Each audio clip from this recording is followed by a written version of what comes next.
Bonjour à tous et bienvenue dans ce nouvel épisode concernant le trouble du déficit de l'attention.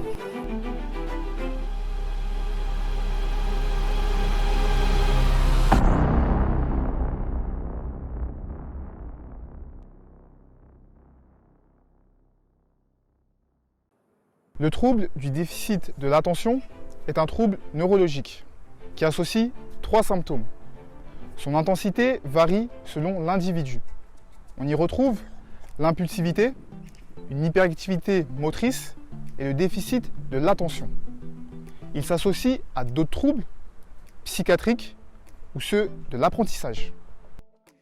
Pour déterminer si un enfant souffre du trouble du déficit de l'attention, le professionnel de santé peut utiliser différents outils, comme certains critères du comportement définis par le manuel statistique et diagnostique, des tests psychologiques ou neuropsychologiques et certaines échelles comportementales remplies par les parents et l'enseignant.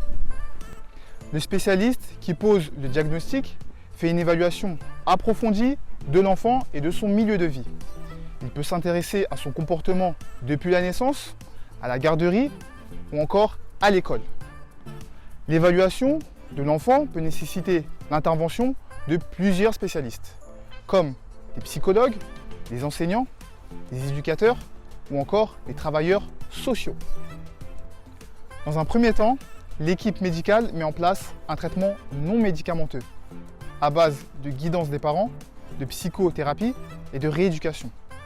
Dans un second temps, si le traitement reste insuffisant, l'équipe médicale met en place un médicament psychostimulant.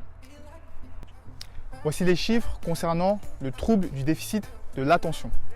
Environ 4% des enfants sont touchés et environ 5 à 8% des adultes le sont aussi.